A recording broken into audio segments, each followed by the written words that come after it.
Bienvenue sur Domotique Chronique, le podcast qui décrypte et explique la domotique et plus largement la maison connectée afin de la rendre simple et surtout accessible pour tous.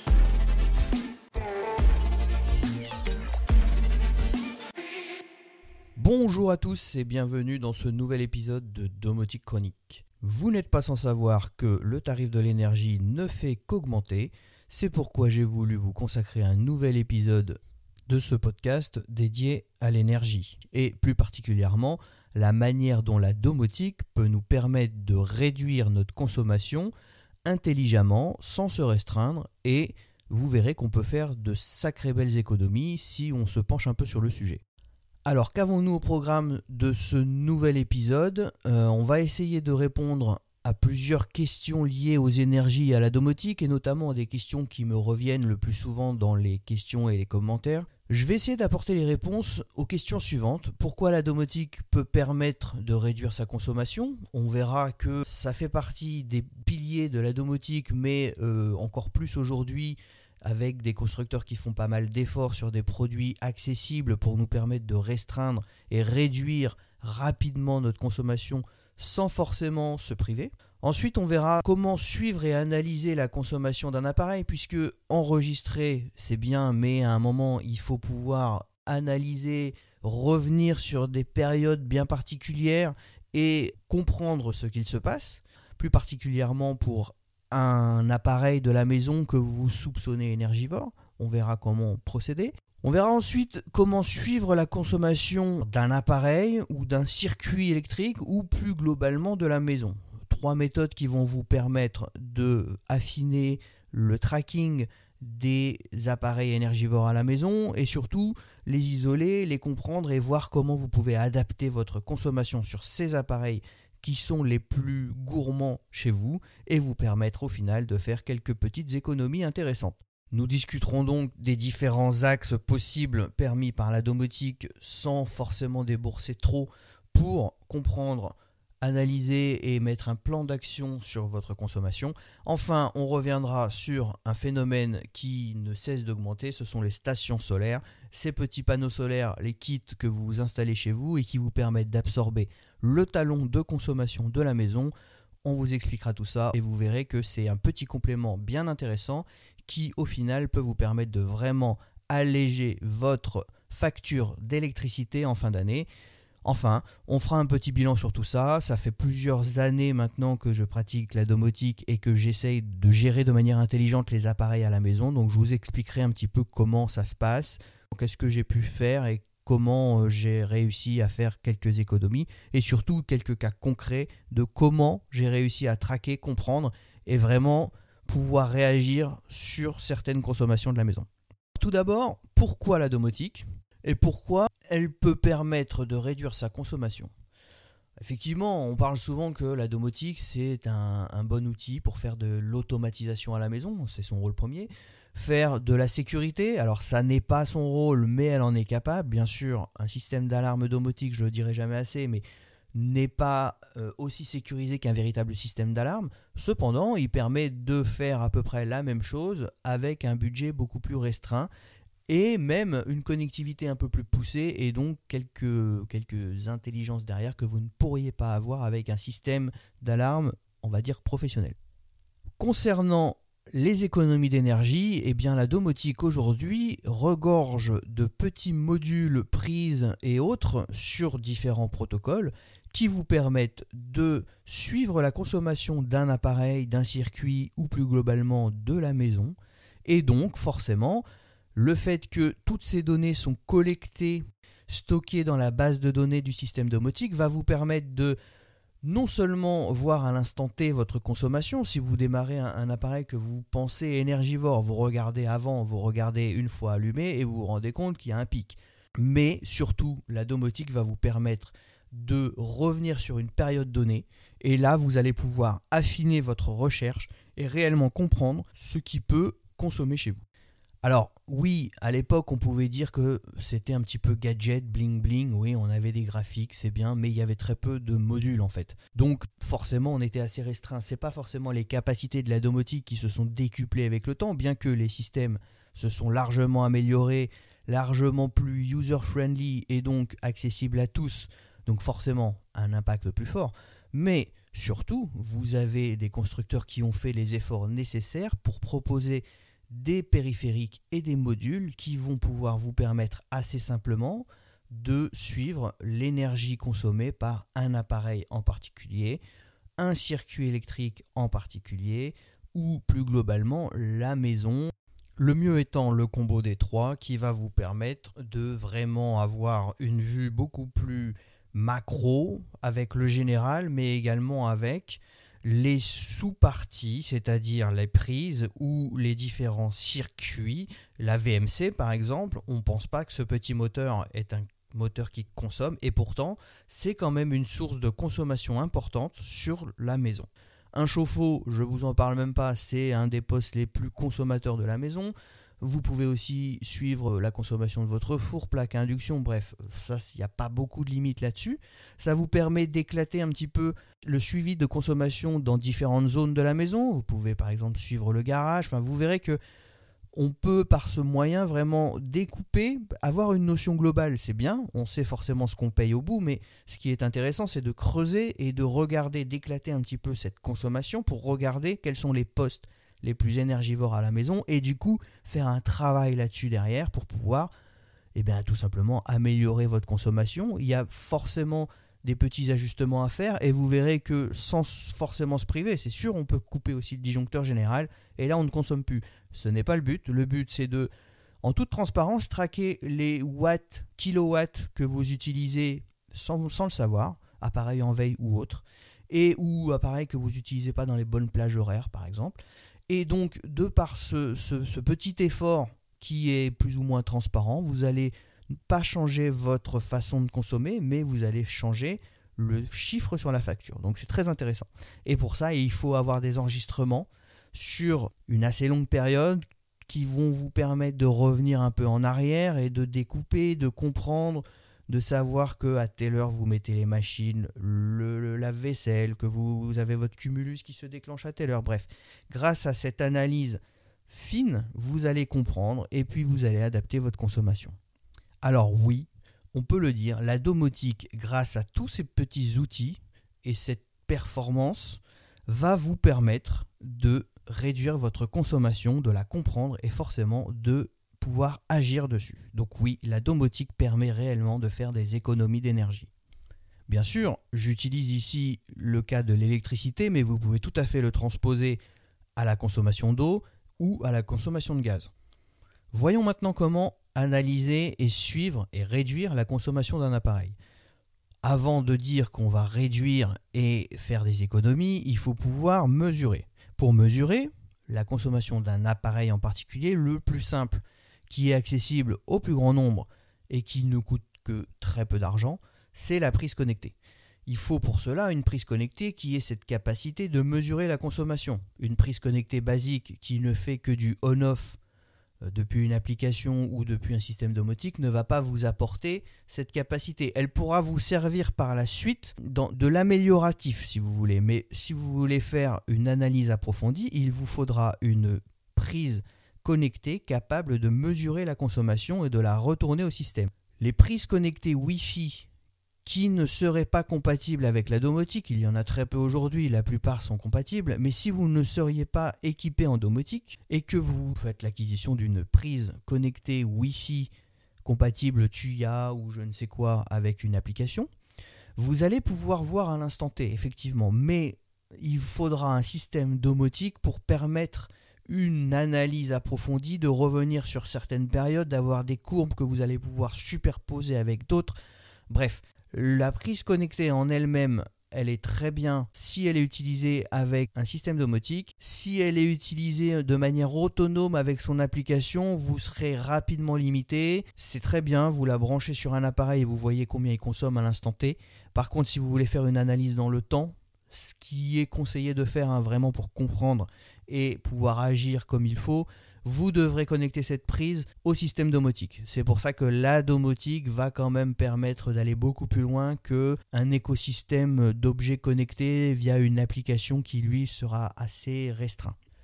Concernant le protocole pour cette prise, si je vous recommande chaudement le Zigbee, puisque le Zigbee est le protocole le plus répandu d'une part, le plus économique d'autre part, et compatible avec la majorité des systèmes, je vais vous recommander le Zigbee, mais vous pouvez tout à fait partir sur d'autres protocoles, vous pouvez même partir sur des prises connectées, comme on parlait juste avant, Tuya, qui seraient compatibles avec votre système domotique, que ce soit du Ewilink, donc gamme Sonoff, ou du Tuya.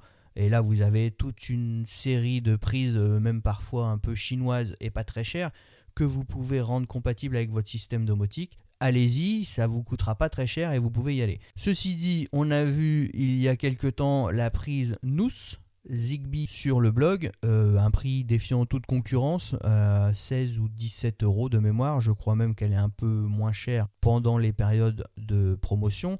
Là, vous êtes au niveau tarif d'une prise Wi-Fi avec les qualités que le Zigbee a et qui sont incomparables par rapport à un écosystème Wi-Fi. Donc cette prise est très bonne, mais d'autres sont très bonnes aussi. Ce qu'il faut, il y a deux critères. Il faut que cette prise soit capable de mesurer la consommation et qu'elle soit intégrable à votre système domotique. Ensuite, libre à vous de choisir la prise que vous voulez. Maintenant, comment mesurer la consommation d'un appareil avec une prise connectée ? Tout simplement, cette prise, vous allez la brancher entre l'appareil et la prise du mur. Vous allez la connecter à votre système domotique, vous allez l'identifier et puis vous allez laisser faire le temps. C'est-à-dire que vous allez continuer à utiliser votre appareil comme vous l'utilisez tous les jours. Et puis, au bout d'un certain temps, vous reviendrez dessus et vous pourrez comprendre un petit peu au rythme de vos habitudes. Vous savez ce que vous faites dans la journée avec cet appareil, vous savez à quelle fréquence vous l'utilisez, vous savez comment vous l'utilisez et vous allez peut-être pouvoir détecter que, oui, sur cette plage horaire, vous l'utilisez effectivement. Sur celle-ci, vous ne l'utilisez pas, mais vous vous rendez compte que la courbe, elle n'est pas à zéro. Elle consomme des watts. Votre appareil est en veille, vous pensez que c'est juste une petite LED en façade qui est allumée, et parfois c'est 10-15 watts qui sont consommés inutilement. C'est là où la prise va vous permettre de faire un plan curatif derrière, c'est-à-dire que la simple prise qui n'a pas de capacité de consommation, une fois que vous avez fait cette analyse et que vous avez trouvé le courant de veille, surtout la consommation de veille, vous allez pouvoir peut-être automatiser le on-off de votre appareil, c'est-à-dire que vous n'avez pas besoin de prise qui a des capacités de mesure de consommation, mais vous allez pouvoir dire cet appareil, tous les jours, entre 16h et 18h par exemple, il n'est jamais utilisé. Donc, comme il n'est jamais utilisé, je vais créer un scénario qui va le couper entre 16h et 18h. Si vous en avez besoin, vous pouvez tout à fait le rallumer. Alors maintenant, si vous avez une enceinte connectée avec une commande vocale, avec un interrupteur, bref, la domotique vous offre un panel de moyens pour activer votre prise qu'il n'y a pas de contrainte derrière ça. Mais c'est encore mieux si ça se fait tout seul, c'est le principe de la domotique. Vous configurez un scénario qui va activer et désactiver la prise en fonction de vos besoins et pendant cette période de désactivation, vous aurez fait des gains totalement transparents. Le courant utilisé pendant la veille de votre appareil, il n'y en aura plus, il sera nul. Donc rien qu'avec ces petits efforts sur divers appareils de la maison, vous avez moyen de gagner des euros sur votre facture sans effort. J'ai montré dans un dernier guide un cas assez concret. Mon MacBook que j'utilise au Domolab, constamment alimenté, c'est un MacBook mais que j'utilise sur un écran, une télé, il est constamment alimenté. Et je me suis rendu compte que le MacBook, c'est un système un peu différent des ordinateurs Windows.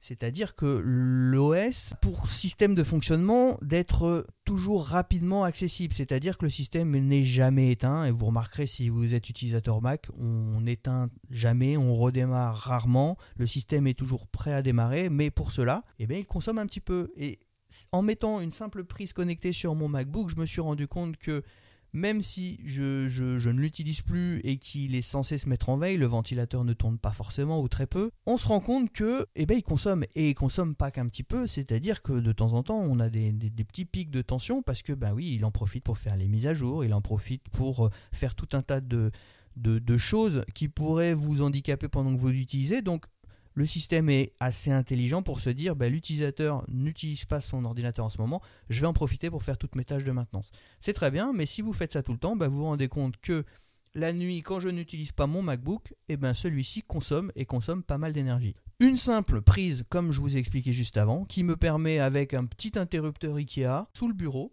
Quand je ne l'utilise plus, j'éteins mon écran, j'appuie sur cet interrupteur. Mon MacBook, donc l'alimentation se coupe. Lui, naturellement, a cette intelligence de savoir que s'il n'est pas alimenté sur secteur, il va réellement se mettre en veille. Et puis quand je reviens au bureau et que j'ai besoin de l'utiliser, je rappuie sur mon petit bouton, l'alimentation se rallume grâce à la prise connectée et il reconsomme. Rien qu'en faisant ça, j'ai fait de belles économies, naturellement, encore une fois, sans faire d'effort et totalement en toute transparence. Voilà un exemple concret, alors que vous pouvez transposer à tout un tas d'appareils à la maison, mais voilà, je vous mets le lien dans la description du podcast, vous pouvez aller lire le détail, regarder les graphiques, c'est totalement probant, vous allez voir, les graphiques parlent d'eux-mêmes, vous verrez, c'est sans équivoque. Si un appareil qui est branché au secteur est assez simple à mesurer et à comprendre, la question peut se poser pour un appareil qui n'est pas forcément branché à une prise ou qui, parce que ces prises ont aussi une tolérance maximale, c'est-à-dire une charge maximale supportée. On ne peut pas brancher sur une prise connectée, encore moins les prises chinoises à petit prix, des appareils très consommateurs ou qui ont des pics de tension, des moteurs, des choses comme ça, parce que vous risquez d'endommager la prise, voire de créer un début d'incendie. Donc faites très attention à cela. Pour cela, il y a d'autres solutions, notamment si vous voulez suivre la consommation de votre chauffe-eau. Je vous déconseille très fortement d'utiliser une prise et de connecter cela sur une prise. Le chauffe-eau est un appareil très consommateur qui demande énormément de courant. Ne faites surtout pas cela, c'est très très dangereux. Par contre, d'autres solutions existent. Les modules à pince ampère métrique, vous n'avez pas à modifier votre installation. Vous venez simplement agripper cette pince autour de la phase qui part de tableau électrique vers votre chauffe-eau. Et cette mesure va être remontée dans votre système domotique. Il va remonter, tout comme le fait une prise connectée, il va remonter la consommation de votre chauffe-eau et vous allez pouvoir avoir la courbe de consommation. Alors attention, ça fait des pics. Vous allez voir que ça monte fort et ça consomme beaucoup. Là encore, je vous invite à regarder mon article que je vous mets dans les détails, parce que dans cet article, j'aborde aussi le cas de l'analyse de la courbe du chauffe-eau, mais en plus, j'ai eu un cas personnel au moment où j'ai fait ce guide, c'est que mon chauffe-eau a lâché et je me suis rendu compte qu'en faisant l'analyse, avant de lâcher, le chauffe-eau est consommé énormément. Donc ça peut aussi vous permettre de détecter des signes avant-coureurs d'un chauffe-eau qui est en fin de vie ou qui est très entartré et qui du coup surconsomme. Vous faites naturellement de la surconsommation sans forcément le savoir, tout simplement parce que votre chauffe-eau est trop vieux. Donc ça peut aussi être un curseur qui vous permette de détecter que le chauffe-eau surconsomme, peut-être parce qu'il est entartré, peut-être parce qu'il y a un signe avant-coureur. Donc voilà, depuis le changement du chauffe-eau, je vois réellement la différence. Et ça, je vous le mets dans l'article avec des graphes, vous verrez. Cette technique de la pince ampère métrique, on a plusieurs modules sur le marché qui permettent de le faire. C'est une technique assez pratique pour mesurer, comme je vous le disais, le chauffe-eau, pour mesurer la VMC, pour mesurer le four, pour mesurer la plaque à induction. Tout un tas de choses qui ne sont pas forcément branchées sur une prise, parce que c'est des circuits 20 ampères, 32 ampères, des circuits importants. Vous n'avez pas de prise derrière. Donc c'est pratique, vous pouvez mesurer ça, mais vous pouvez aussi mesurer, vu que vous avez compris le principe, la pince vient se mettre sur le départ du disjoncteur au niveau de la phase. Ça peut être une phase, mais ça peut être plusieurs phases, donc ça peut être aussi un circuit de chauffage, un circuit d'éclairage. Alors ce sera moins précis, mais vous aurez une tendance de votre consommation et vous comprendrez tout à fait le niveau de consommation et les habitudes à adopter en fonction de ces appareils. Ça marche avec un peu tout ce qui est au tableau et c'est beaucoup plus sécurisé que la prise et surtout, vous ne modifiez pas votre installation électrique, c'est très important, vous ne risquez pas d'interposer un petit module qui pourrait risquer de causer un incendie chez vous. Vient ensuite le cas de la consommation générale de la maison. La consommation générale de la maison, c'est bien puisque vous avez vraiment une idée au réel de ce que vous consommez et donc vous pouvez faire carrément l'estimation de ce que vous allez payer. Maintenant, ça vous donne une idée globale, une vue globale de votre consommation. C'est pourquoi les deux techniques précédentes, la pince ampère métrique connectée ou la prise connectée va vous permettre d'affiner tout cela. Mais le général est aussi très important et là, quoi de mieux qu'un module TIC, c'est-à-dire un module de téléinformation que vous allez connecter sur votre compteur, le Linky par exemple, mais aussi les générations précédentes numériques. Alors ça ne marche pas avec les compteurs à l'ancienne qui ont la roue qui tourne. Vous avez d'autres méthodes pour cela qui détectent le passage du curseur sur la roue. C'est moins précis. Maintenant de toute façon, on a tous des compteurs digitaux, voire des Linky. Ça devient le standard. On n'a plus trop le choix même. Donc le module téléinformation, là c'est simple. Le module va relever exactement les mêmes chiffres qui sont communiqués à votre fournisseur. Donc vous avez le réel de votre consommation.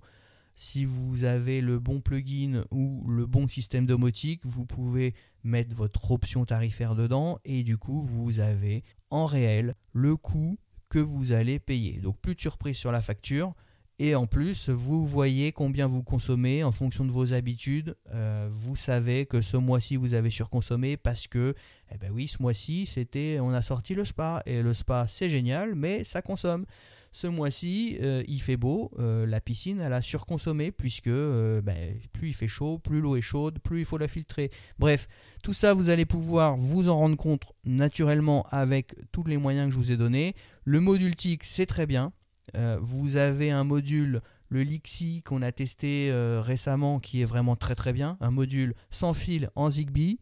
Je ne crois pas avoir vu d'autres modules avant celui-ci, en tout cas je n'ai pas eu l'occasion d'en tester et je ne crois pas en avoir vu dans le commerce. Jusqu'à présent j'avais d'autres modules téléinformation qui marchent très très bien.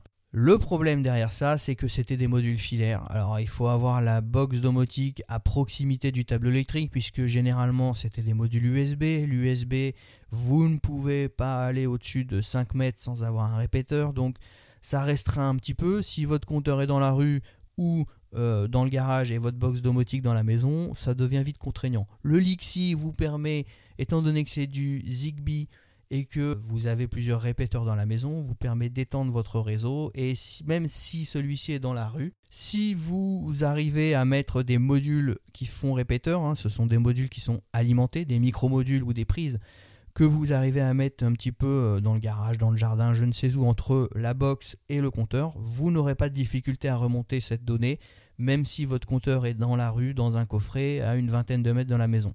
Ça marche très bien si votre réseau Zigbee est bien constitué. Le module téléinformation, c'est vraiment le module qui va vous permettre de remonter la consommation générale, d'avoir une vue globale et réelle de votre consommation et de ce que vous allez payer sur la facture.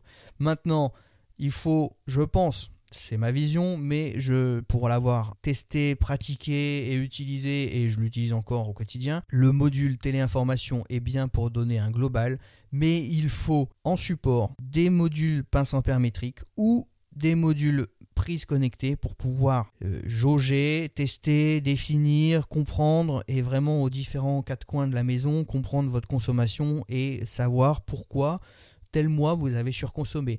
Donc quand vous avez des postes énergivores que vous déployez à la maison, alors typiquement je reprends les deux que j'ai donnés juste avant parce que pour moi ce sont les plus énergivores. Si vous avez un spa, vous allez devoir, ça devient presque impératif de mettre un module pince ampère métrique dessus pour pouvoir bien jauger votre filtration et surtout la chauffe de votre eau, bien comprendre à quel moment la mettre et à quel moment l'éteindre. Enfin voilà, la pince ampère métrique m'a beaucoup aidé à comprendre comment ajuster la chauffe et la filtration de mon spa.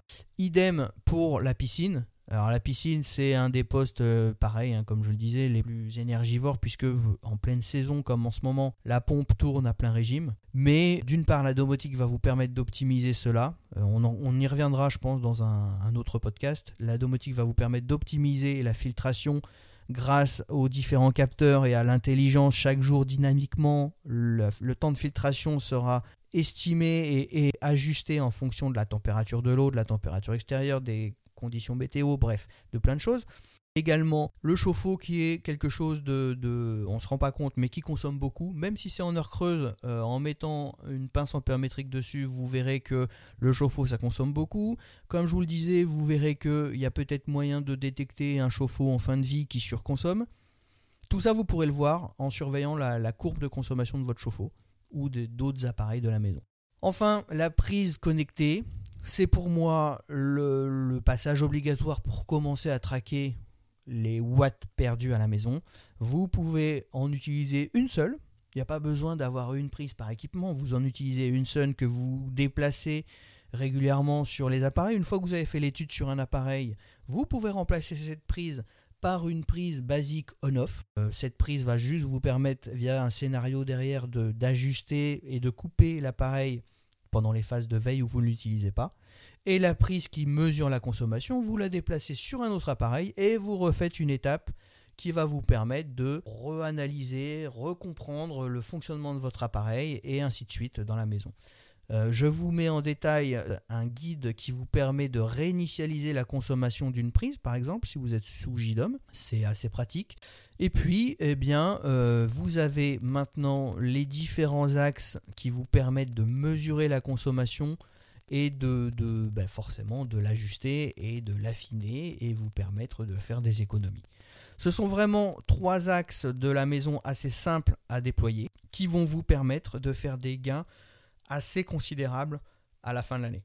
J'ai traité les 3 points dans différents guides. C'est vrai que cette année 2022 a été un peu une année fil rouge sur la consommation à partir du moment où les prix se sont envolés. L'année dernière, en octobre, j'ai commencé à faire un premier guide et puis plusieurs guides se sont succédés sur l'année. Du coup, ça colle parfaitement à l'actualité et ce podcast vient boucler la boucle, même si d'autres guides sont encore en cours autour de la consommation d'énergie. Vous avez déjà l'essentiel de documentation pour avancer sur le sujet.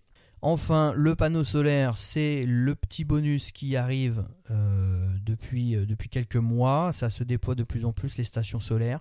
J'étais pas forcément convaincu, mais pour avoir testé un premier kit, c'est une chose qui va vous permettre de... Alors bien sûr, il y a un investissement de départ. Je suis d'accord que l'investissement est plus ou moins conséquent. Le ROI est assez long, mais c'est quelque chose d'assez intelligent qui n'est pas aussi coûteux qu'une installation photovoltaïque complète et qui va vous permettre d'absorber le talon de consommation. Alors pour ceux qui ne savent pas ce qu'est le talon de consommation, c'est tous ces watts qui sont consommés alors que vous n'utilisez pas forcément d'appareil en particulier dans la maison. Le réfrigérateur, le congélateur, la VMC, le chauffe-eau, tous ces appareils qui tournent constamment et qui font que votre maison consomme 300-400 watts, même si vous n'utilisez aucun appareil.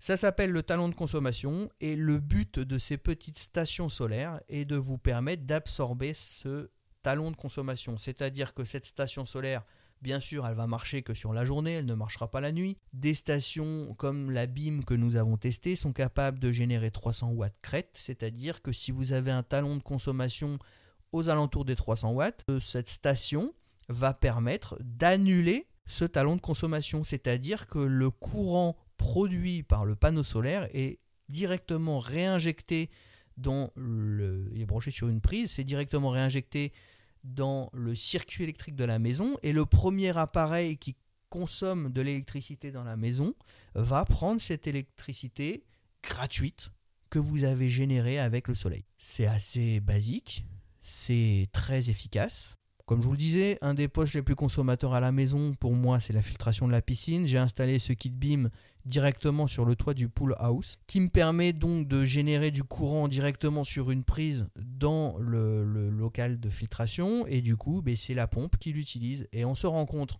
assez rapidement que la pompe qui consomme 650 watts en temps normal, elle ne consomme plus que 350 watts. C'est toujours intéressant et c'est toujours sympa. Donc voilà, c'est aussi une manière d'annuler, on va dire, votre consommation. Alors pas totalement, mais d'absorber une partie de votre consommation la journée. On n'est pas sur des projections qui vont voir le tarif du kilowattheure baisser, mais au contraire de le voir augmenter. Donc tous ces petits gestes, que ce soit par la domotique, des prises connectées, le tracking des appareils en veille, voire la solution c'est totalement complémentaire, mais la solution de la station solaire vont permettre dans la durée de réduire votre consommation.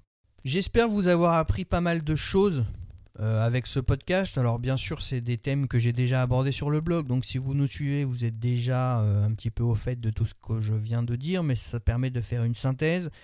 quelque chose de un peu plus condensé que vous allez pouvoir écouter un peu partout, peut-être cet été sur la plage, et que vous allez pouvoir ensuite remettre en application. Si ce que je vous ai dit dans ce podcast vous intéresse, sachez que tout ce que j'évoque ici, nous l'avons déjà traité dans des guides et des tests beaucoup plus détaillés sur le blog, donc je vous invite à aller approfondir cette lecture et la recherche d'informations sur les différents liens que je vous mets en commentaire du podcast. N'hésitez pas à faire un tour. Je ne peux pas tout dire dans ce petit laps de temps de 30 minutes, mais il y a énormément d'informations, de méthodologies pour traquer les kilowatts. Voilà, c'est la fin de ce podcast. Je vous dis à tous un bel été. Je pense que le prochain épisode sera maintenant à la rentrée. Il va être temps de partir en vacances pour tout le monde. Donc, très bonnes vacances à tous. Bel été, profitez bien. Économisez, suivez nos conseils et dites-nous si vous avez d'autres astuces et conseils et tout ce que vous voulez voir dans les prochains épisodes. Bel été à tous, bonne fin de journée, bon week-end. Je ne sais pas quand vous écoutez le podcast, en tout cas merci de l'écouter. À très bientôt et domotiquement.